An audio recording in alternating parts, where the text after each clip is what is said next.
Muito bem. Agora, passando para o governo Lula, que o senhor também critica de uma maneira dura, a gente viu recentemente a aprovação, com uma atuação bem diferenciada do senhor em relação ao lulismo e ao bolsonarismo, do fim da escala 6x1. Muitos milhões de brasileiros veem aí o fim da escala 6x1 e pensam, ora, estão defendendo que eu trabalhe menos, que eu ganhe a mesma coisa e que eu tenha mais tempo livre. Oba, isso é legal. Quer dizer, isso é o que os políticos que tentaram implementar essa medida ou endossaram essa medida querem que a população pense.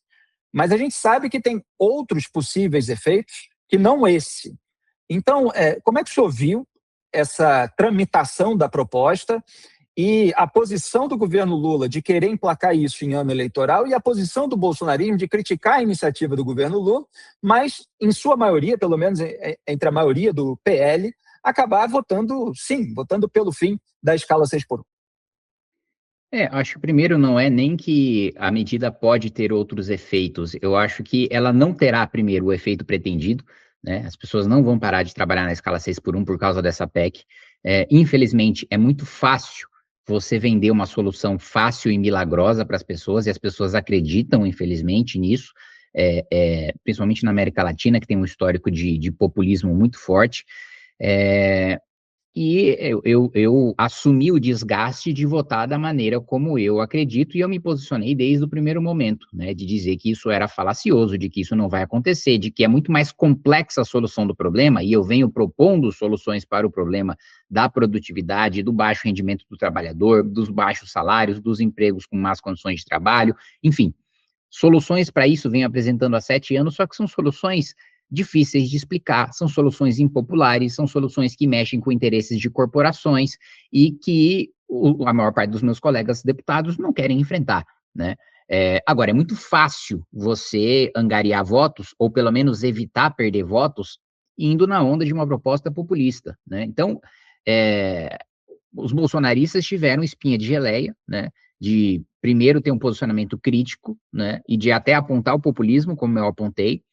Só que na hora do vamos ver, se intimidaram, não tiveram coragem, tentaram uma palhaçada de colocar a escala 4x3, né, que seja respondendo um populismo com mais populismo, né, numa tentativa de constranger o governo Lula, o que de fato poderia ter constrangido, mas eu mesmo avisei nos bastidores, eu falei, gente, nunca que o presidente Hugo Mota vai cumprir o regimento e vai deixar essa estratégia de vocês prosperar. Óbvio que ele vai tratorar, como ele sempre tratorou em outras tentativas de se constranger o governo. Foi exatamente o que aconteceu. O PL ficou com o desgaste de ser um partido de irresponsáveis, né? Um partido que responde populismo com mais populismo e que não vai ganhar um voto sequer votando essa PEC, porque a maior parte dos créditos vai ficar com o governo Lula e com a deputada Erika Hilton, que soube surfar essa onda muito bem. Então, daquelas matérias, eu estou acostumado em várias PECs populistas, principalmente piso salarial sem fonte de receita, de ser um dos únicos 10, 15 que votam contra, aí são linchados, recebem ameaça de tudo quanto é tipo,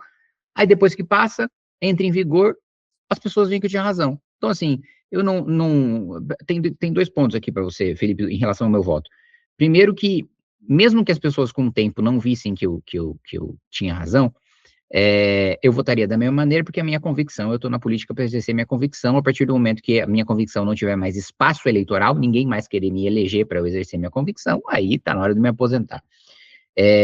2, a coerência, né, primeiro é característica de quem tem fibra moral, e segundo, ela dá frutos. As pessoas percebem quando você vota coerentemente, mesmo em pautas impopulares, e ao longo do tempo, quando a poeira baixa, o calor do populismo baixa, o discurso demagógico, né, perde força, e as pessoas analisam friamente os efeitos daquilo que você votou, elas percebem que faz sentido o seu argumento quando você souber construí-lo, né? E a disputa por São Paulo, já aproveitando aqui, encaminhando para o final, que o senhor tem uma disponibilidade limitada, evidentemente, o senhor vai manter o nome no jogo? Tarcísio de Freitas contra Fernando Haddad, como é que o senhor vê essa disputa? Existe espaço para alguma alternativa? Olha, é óbvio que se hoje eu digo para você que é mais provável que eu dispute o governo de São Paulo do que a reeleição à Câmara dos Deputados. Eu vou firmar, né, bater o martelo junto com o partido em, no máximo, aí 2 semanas, né, a gente vai tomar essa decisão com base nas próximas pesquisas que vão sair. É muito improvável, né, que eu vença, mas o improvável não é impossível, e eu acredito que tenho muito a agregar no debate para o governo do Estado de São Paulo, apontando críticas para demonstrar o quanto o governo Tarcísio foi mais um governo tucano, né? São Paulo é um estado que anda sozinho, independentemente de governo, e Tarcísio não fez grandes coisas para que São Paulo pudesse ser a potência excepcional que tem a capacidade de ser. Fernando Haddad é um perdedor profissional no estado de São Paulo, está aí para perder mais uma eleição, já perdeu para governador, já perdeu para presidente, já perdeu para prefeito, vai perder para governador de novo, né? Espera-se já que ele esteja aí só para marcar presença e para ser derrotado. Então, é mais provável hoje que eu dispute o governo do estado do que eu saia à reeleição, mas nós vamos fazer essa avaliação final já antes do prazo das convenções, eu vou me antecipar, até porque em batendo o martelo no governo do estado, eu quero ter esse período até as convenções para me dedicar profundamente ao programa de governo e a um período de pré-campanha, né, de rodar o estado antes do início oficial das campanhas eleitorais. Então é esse o status que nos encontramos agora, Felipe. Certo. E para finalizar, Kim, o senhor teve também uma postura muito crítica em relação ao governo Lula, no caso da taxa das blusinhas, que o Lula sancionou, o governo defendeu, depois chegou o ano eleitoral, percebeu o desgaste, aí recuou. O que esse caso diz a respeito do governo do PT e do que a gente pode pensar, inclusive, sobre a eventual manutenção do PT no poder? Eu acho que é o desespero do governo Lula, né, em ter popularidade e o pior de tudo é que, quer dizer, pior para o governo, bom para mim, é que esse desespero não tem rendido frutos. Então o governo pensou que fosse ganhar popularidade com a isenção do imposto de renda, não deu certo. Com Vale Gás, não deu certo. Com pé de meia, não deu certo. Agora com a escala 6 por 1, não vai dar certo também.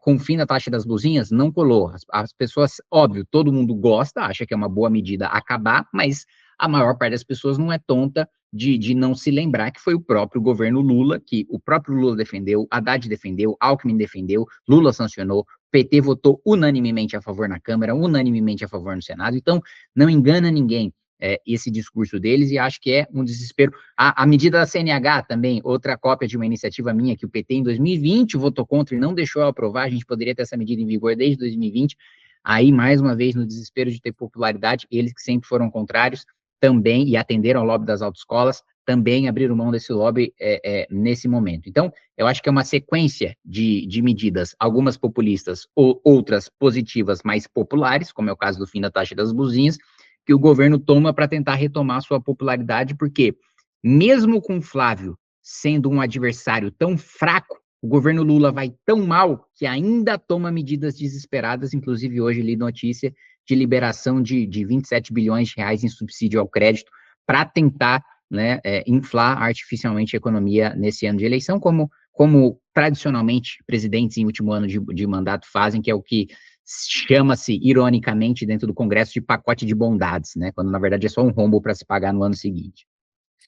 Maravilha. Muito obrigado, deputado federal Kim Kataguiri, do Partido Missão de São Paulo, por essa entrevista aqui dinâmica, mas deu para abordar diversos assuntos. Boa noite, bom trabalho. Obrigado. Boa noite, Felipe. Bom trabalho. Se você gostou desse vídeo, não se esqueça de se inscrever e deixar o seu like. Isso ajuda muito o canal. E você continuará recebendo vídeos como este. Eu te vejo no próximo vídeo.